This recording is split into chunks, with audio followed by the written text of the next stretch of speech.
voice and know that we're all together.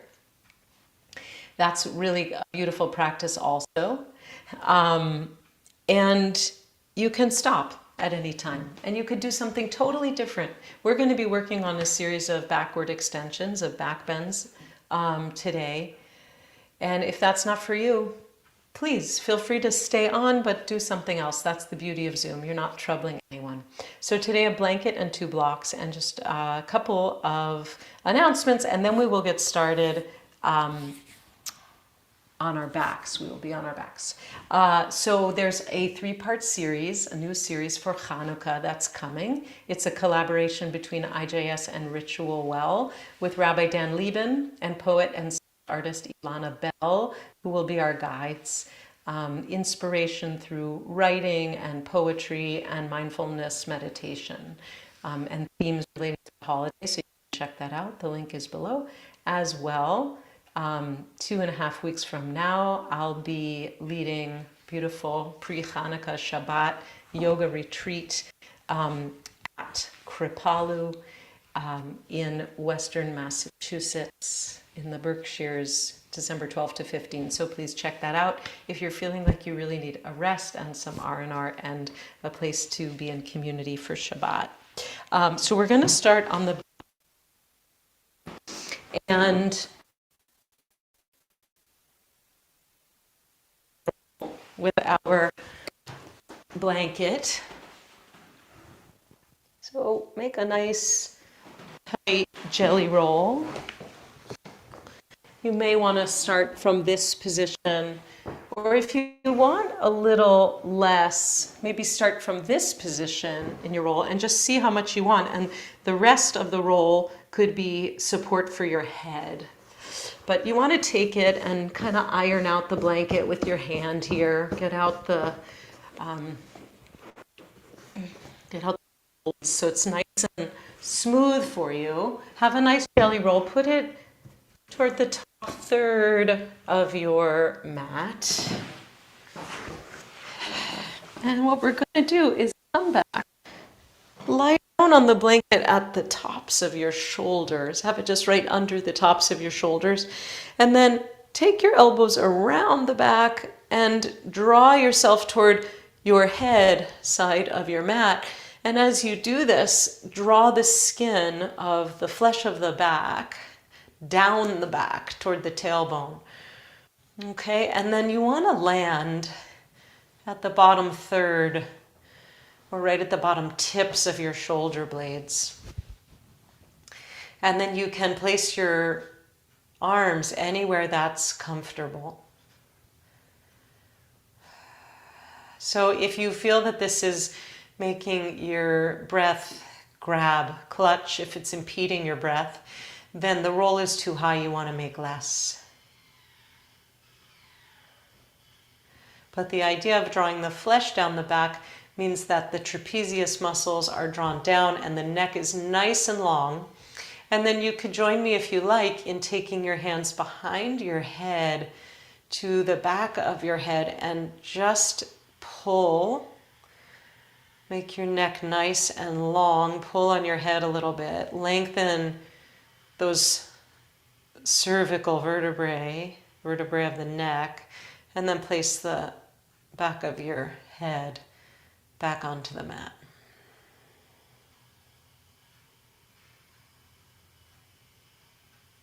The breathing will naturally be a little bit shallower here. We're not really accessing the belly, it's more the upper chest. But let the breath be slow and smooth and steady. And with each exhale, see if you can surrender the body toward the floor. So we're really opening up the length of the spine, making space through the thoracic vertebrae, the ones right behind it, the rib cage, the mid-back, which are really tough vertebrae to access. So this is kind of a nice supported back bend. You can have your knees bent as I'm doing, or you can have your legs long as you prefer. So making some space between the vertebrae means that the discs can be healthier and really adds to our life force, our chayut. This in itself could be a nice 10 to 30 minute yoga practice just on its own. You could take the blanket to various spots down the spine, right? Or just take one spot. But this is especially for those who sit at a desk a lot. It's just a wonderful, wonderful counter pose. When you're ready, bend those knees, press into the feet, lift up, and just lift the hips up enough to move the blanket off to the side, and then lay your spine down vertebra by vertebra. Come to constructive rest pose, or even just a long lengthening on the floor, and allow the spine to come back to neutral and just feel.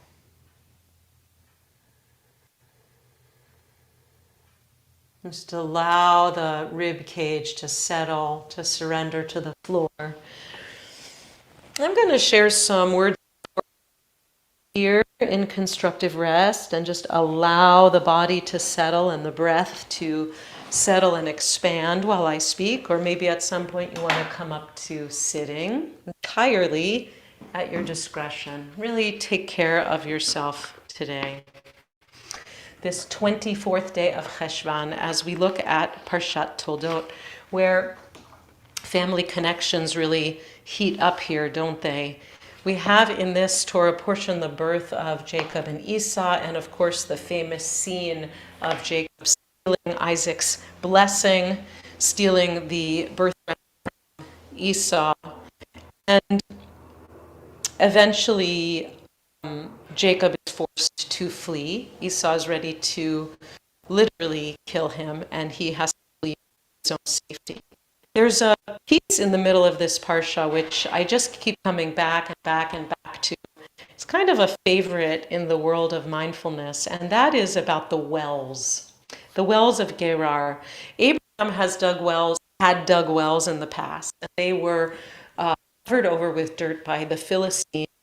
And Isaac comes to reopen these wells. I want to share with you a little piece on this from Rabbi Shefa Gold's book, Torah Journeys. She speaks of it beautifully. To be fully human is to be connected to experience the presence of our ancestors within us. And so she's going to be talking about these wells of lineage, of source, in a beautiful metaphorical way.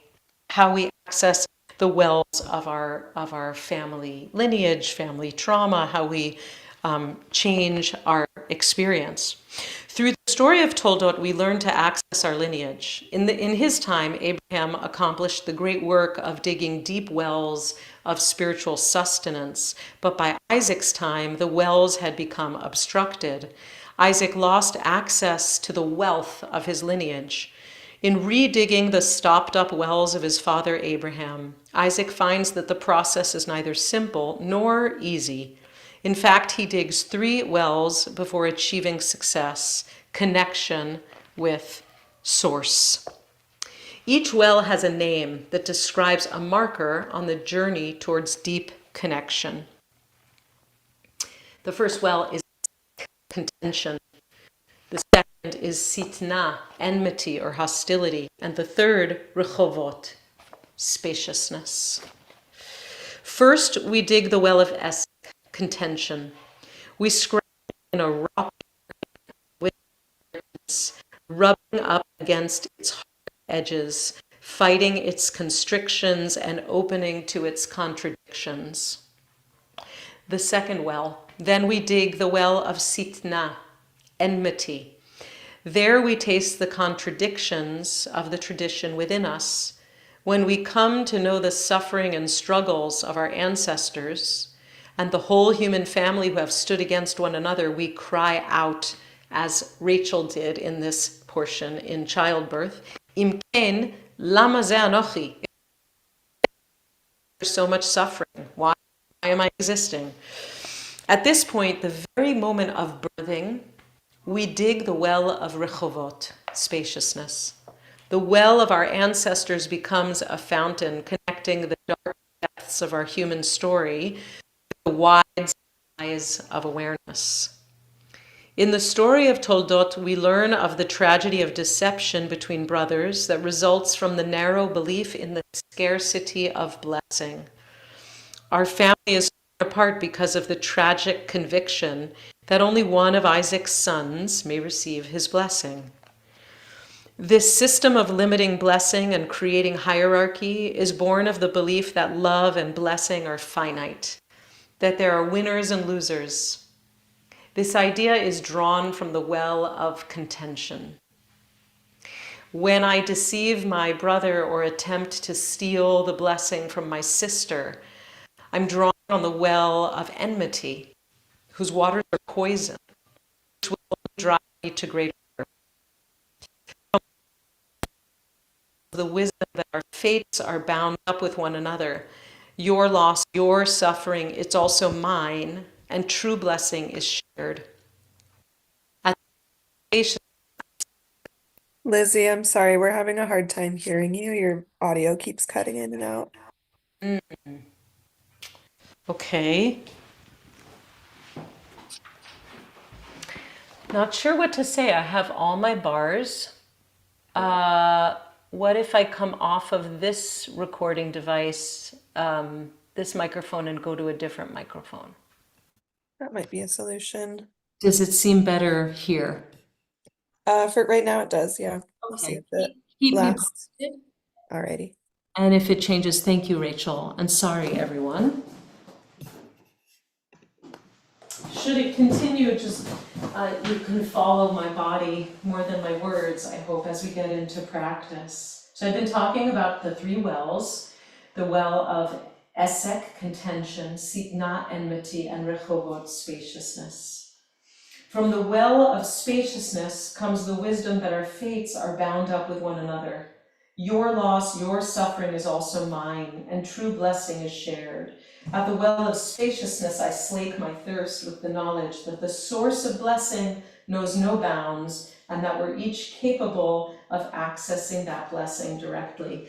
You know, Torah seems to come to us always in the right moment, and though the cycle of Torah, of course, doesn't always, it changes in the secular year, the Gregorian calendar.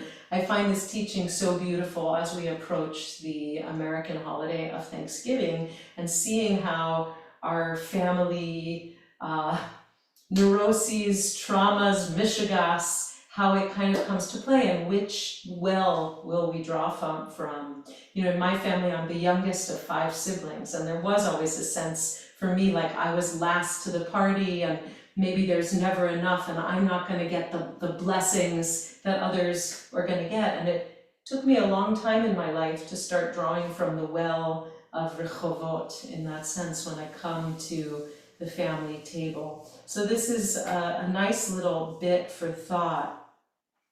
And I just want to say that in yoga, we're really always working on drawing from the well of Rechovot, of making space, of opening space. There's literally a concept in yoga of the nadis, of the channels of energy. And so how can we make space to draw from a well that is spacious, that isn't contentious within our physical body or our energetic body?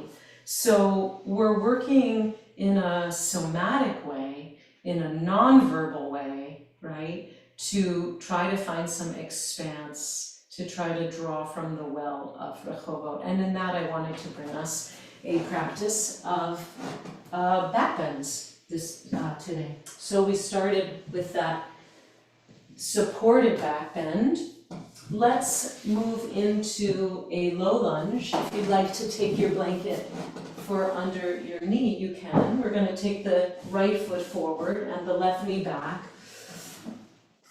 Oh, actually, sorry, before we do that, take your 2 blocks, put them horizontally at the front of your mat here, and you're gonna take your wrists over the edge of the blocks. You can take your arms as wide as you need for your shoulders. If your shoulders are tight, take them wide, make a V. And then you're gonna draw the tailbone back into or toward child pose. So you can either come all the way back heel to buttocks or draw your knees back a little more and make it more of a puppy pose, like this. So either way, we're really extending through the fingertips and drawing back through the tailbone and giving an opening for the spine, and also quite especially through the sides of the armpits and side waists.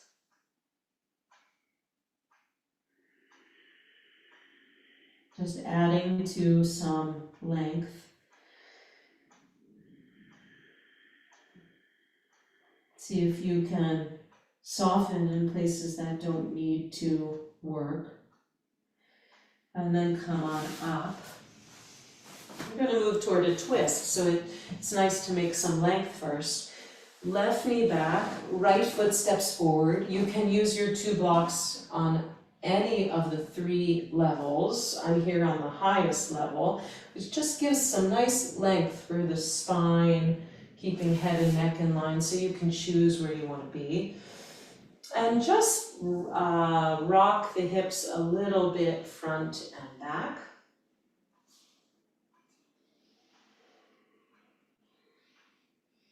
Finding a little stretch for the hip flexors and the quadriceps.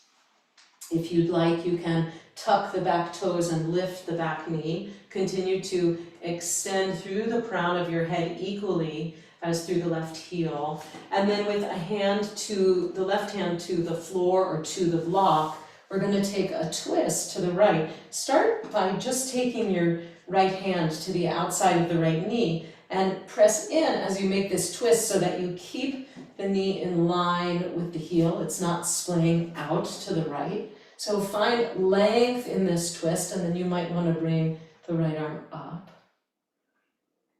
Knee can be up or down. And then come on down. You may want to take the same twist once again, or you might want to join me in inhaling, take the left arm up, and then exhale, bring the left elbow around to the outside of the knee, and take prayer hands in this twist. So you can be at the elbow, or you can draw as far down as the left armpit. Again, you decide, but the main thing is the length before the twist. And again, if you'd like to lift the back knee, you can, up to you. Or you could stay with the first version of the twist. And then come on back. Switch sides in any way you would like. Right knee back, left foot forward. And once again, start with a little bit of pulsing of the hips forward and back.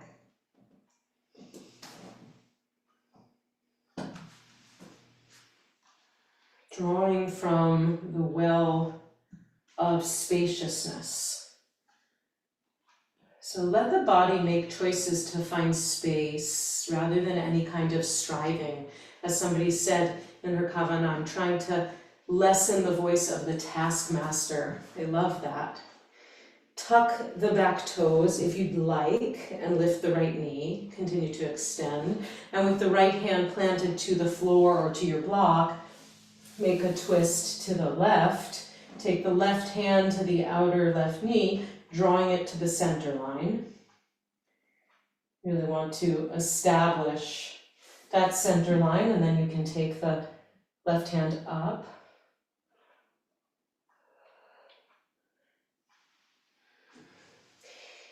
And then bringing the right knee down if it's been up. And if you'd like, taking the prayer twist, inhaling the right arm up, exhaling twist, right elbow outside the left knee, prayer hands. Inhale into length, exhale into the twist. And again, if you'd like to tuck the back toes and lift the back knee, you can.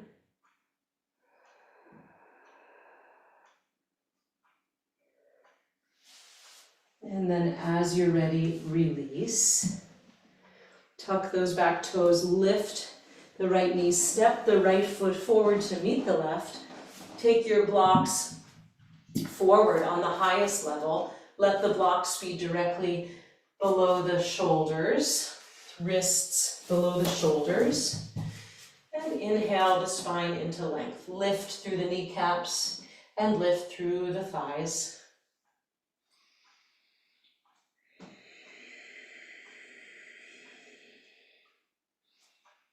If this is too low for you with the hands, you can bend the knees and lengthen the spine, or you can come up and take hands to a chair, a table. And then when you're ready, come on up. If your blanket has been here, you can move it away. Finding mountain pose, either the feet together or hip width apart. Inhale the arms out to the sides. See that you can see your hands in your peripheral vision. If they're too far back, it's a strain on the shoulder. Extend through the fingertips with the palms facing down. And now external rotation of the upper arms. Turn the palms to face up toward the ceiling.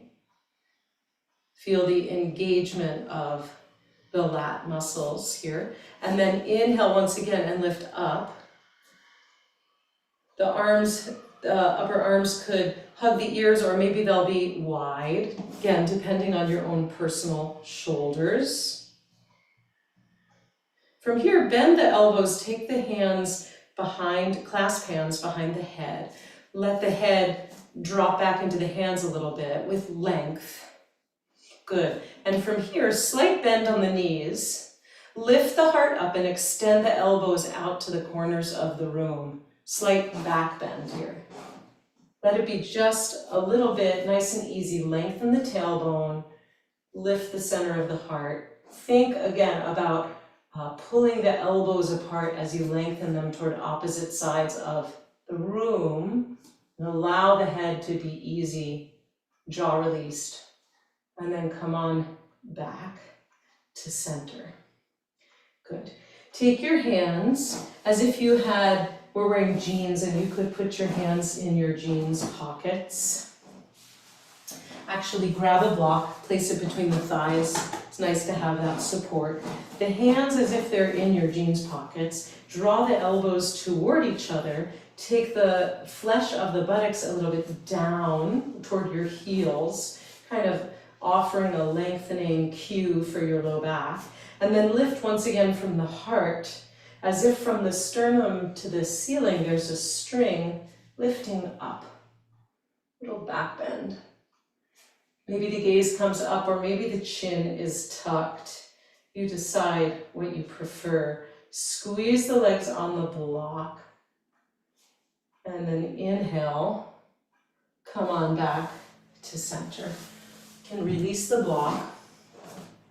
Take the hands behind you, clasp hands, and lengthen the arms away to the extent possible. So it might just be here, or it might be palms together and lengthening.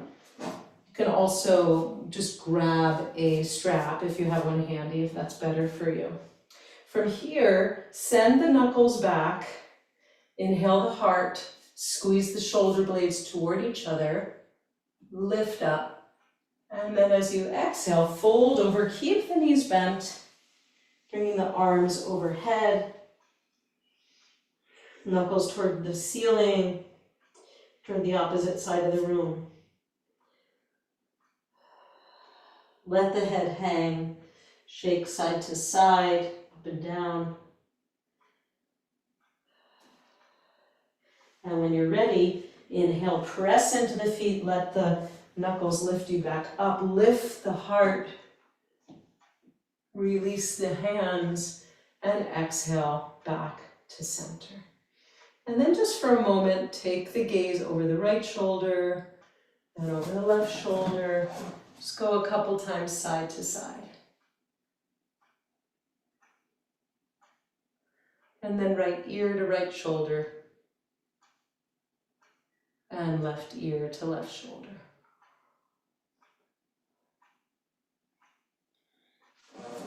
Great, we're gonna come to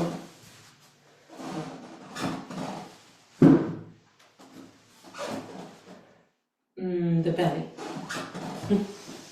And if you'd like, you can, if you have tenderness in your low back, I would suggest taking the blanket into a fold and placing it under the hips. It'll help with the arch of the lower back, right? So here's an offering that might be nice for you.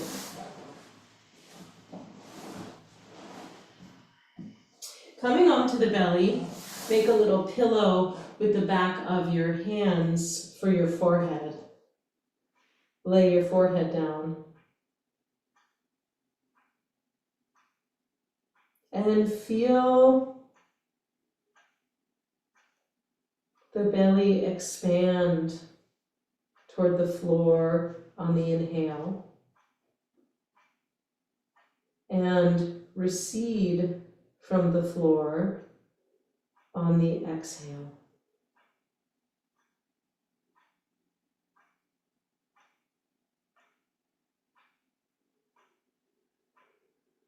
We just take a pause to reset a little bit between poses. Back bends can be very challenging, and you can notice from which well do you tend to draw when you approach back bends. Is it sort of a contentiousness through your upper spine, through your neck, through your low back? Or are you able to find length, find spaciousness, find that well of lichovot? We're going to move from here to Sphinx pose by pressing into the hands and just lifting up slightly for this moment. Inhale, and then exhale, lower down. We'll do this a few times. Lengthen the tailbone, pressing the pubic bone and the tops of the feet down. Inhale, press into the forearms, press up. Exhale, lower down. Inhale, coming up. And exhale, coming down. One more time. Inhale, press the floor away, lengthen to come up. And exhale, come down. This next time we're going to inhale and come up. And you may want a fuller Sphinx pose, you may not. But if you do, taking the forearms parallel and the elbows just below the shoulders. Again, feeling that you can lengthen the tailbone toward the heels and draw the heart forward through the chest. As to the legs, some people prefer to do this with the legs together, closed, and some people shoulder width apart or hip width apart or even perhaps wider. So you decide what's right for you.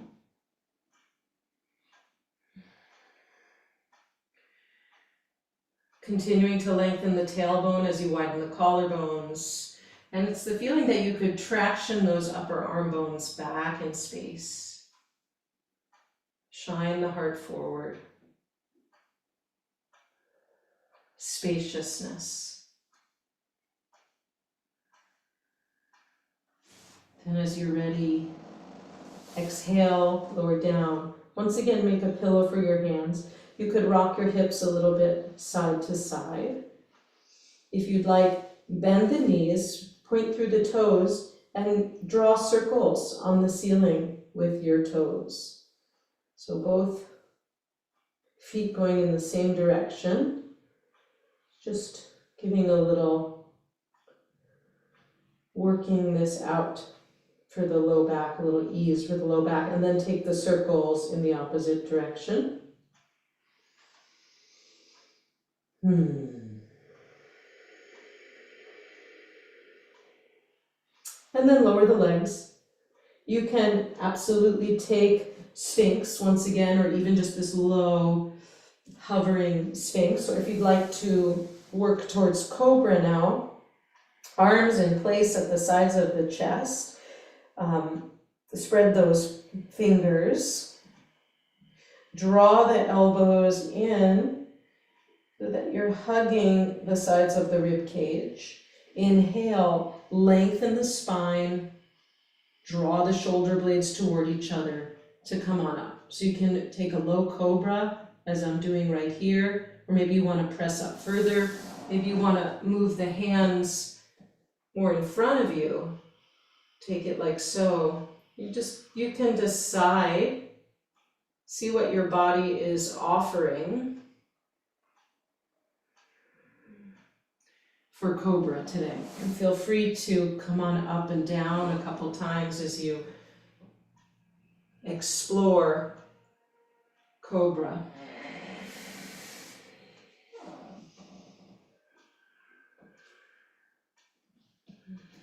Allow the shoulder blades to draw down the back. Give support to the back of the heart as you let it shine forward. So it's not really about the amount you come up, right? As finding length, spaciousness, this well of spaciousness for the spine. We don't often perhaps think of it like that. When you're ready, come on down. Bend the knees once again and take a little windshield wiper action side to side.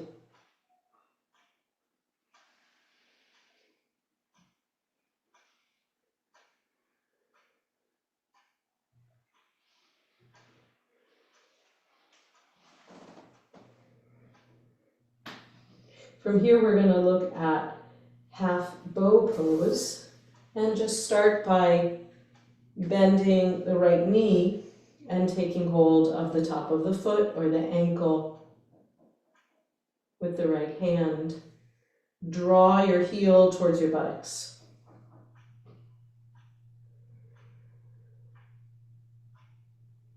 Lengthen your tailbone as you do so. No pain or strain, right? And if it's not accessible for you to grab the foot, that's fine. You can just bend and hold, or you can do this standing and place the right shin on a chair behind you. It's another alternative for this. And then release. Take the other side. We're just taking a quad stretch for starters. See if you can be easeful in the knee, in the hip, in the ankle.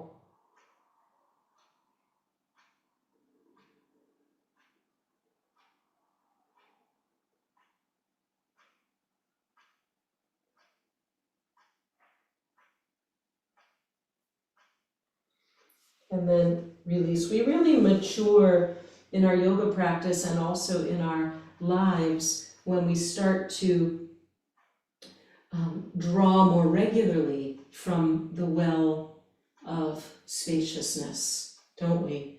When we're beginning practitioners, we really go for it, and sometimes we're kind of in that well of essek, of contention. Switching sides again, taking hold of the right foot, and now with the left forearm in front of you as well, press the foot into the hand. You can begin to come up in a half bow, as high as you'd like, or as low as you'd like.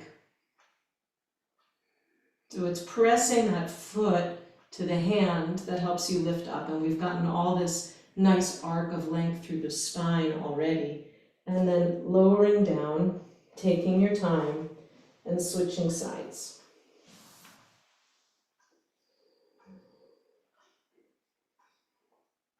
And you know what to do. So once again, pressing the top of the foot into the hand.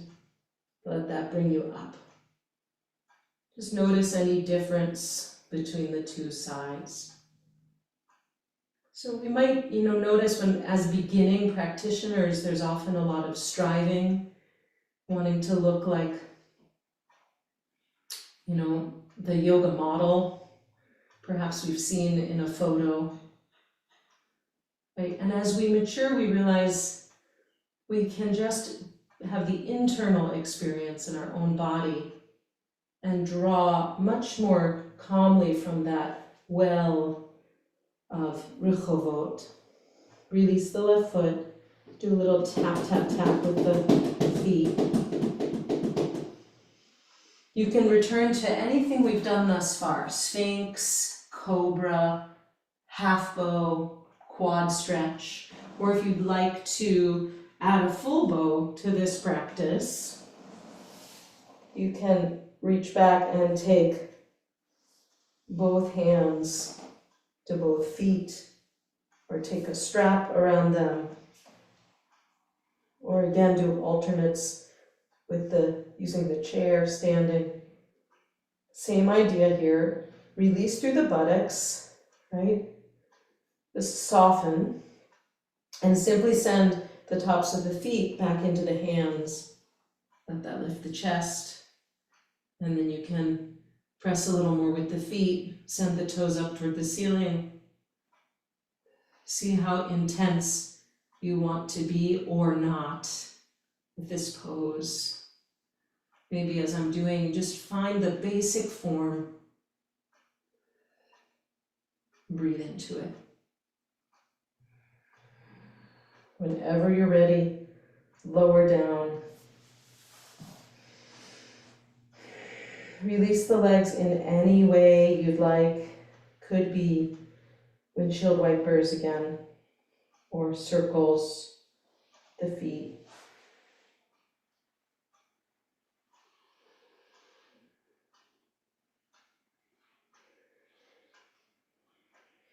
And then see what you want for a counter stretch. It might be to roll over onto your back and hug the knees. It might be child pose or puppy or downward facing dog, lengthening out the spine. Just take a moment to feel into the appropriate, wished for counter pose.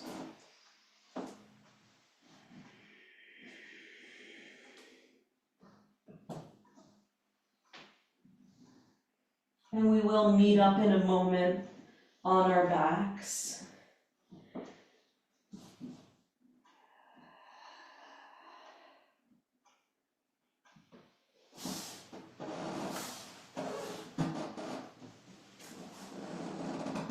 Once you arrive on your back, just pause in constructive rest. Once again, after that bit of back bending, let the spine settle.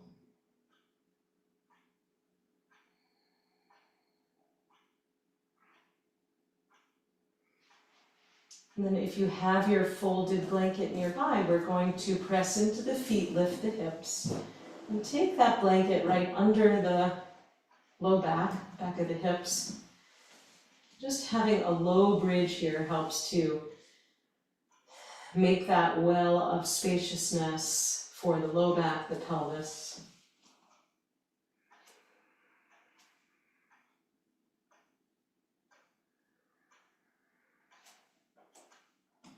If you'd like a little breath practice here, extend your arms, palms facing down by your sides. Inhale your arms up overhead and behind you. Lengthen through your torso. Exhale, bringing the arms back down by your sides.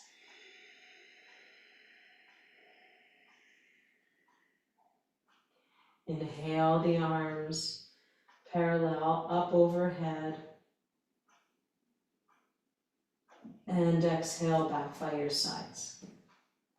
And you can keep going like this in your own time, syncing with your own breath.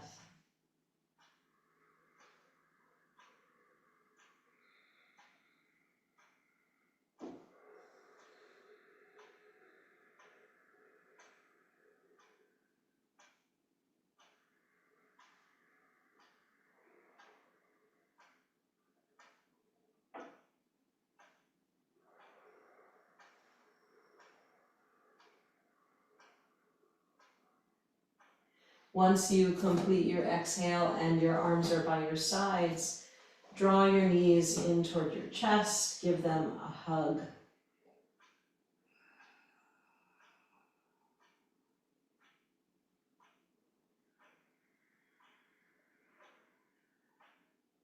You can take your knees in circles if you'd like.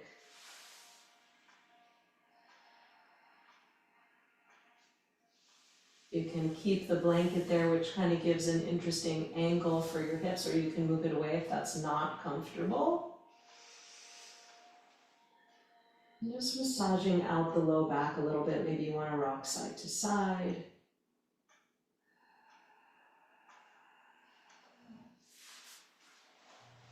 And then settling into stillness, into quiet.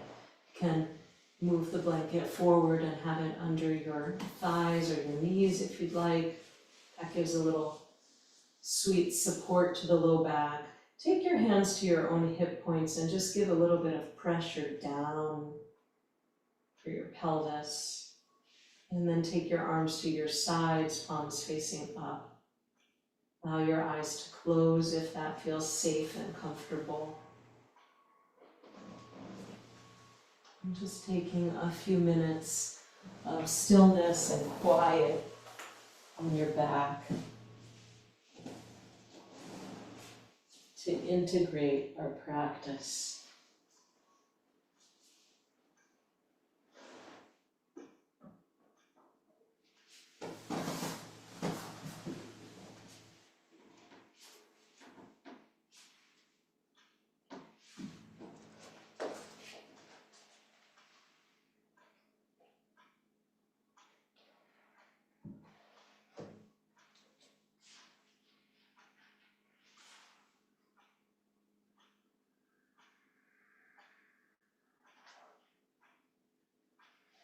At the well of spaciousness I slake my thirst with the knowledge that the source of blessing knows no bounds, and that we are each capable of accessing that blessing directly. In this week of Thanksgiving, of gratitude for all our blessings, our gratitude to the source of all blessing, even amidst a challenging world, a difficult world, we can take these moments to access the well of Rechovot, spaciousness.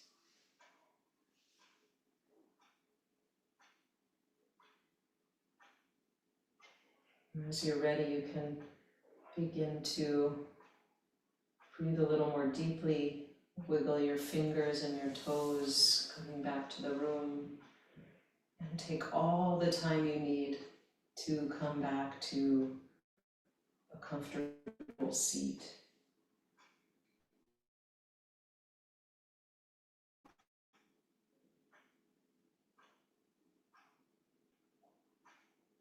We send out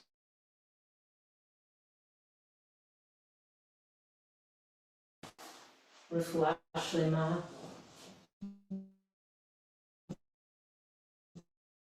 healing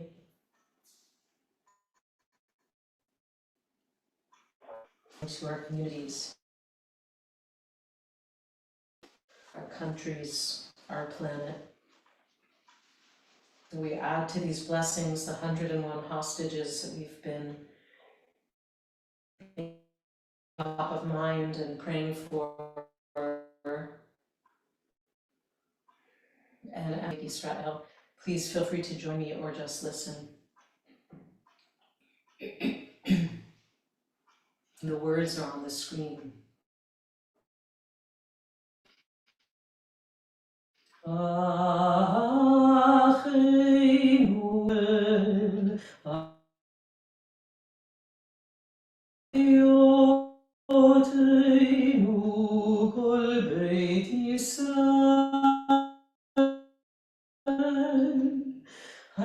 בצרה ובשביה, העומדים בין בים ובין ביבשה.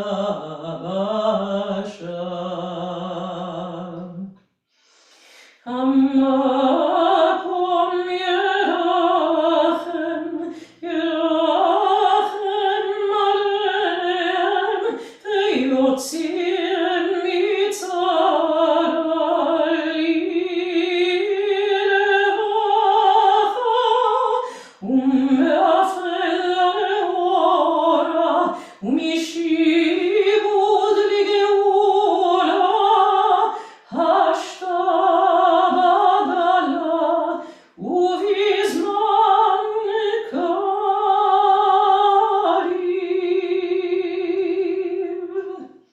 השתה בעגלה ובזמן קריב, ונאמר Amen. May they be returned soon and safely. And I encourage you and invite you to add any and all prayers for all who are suffering, all who are struggling, all who are compromised.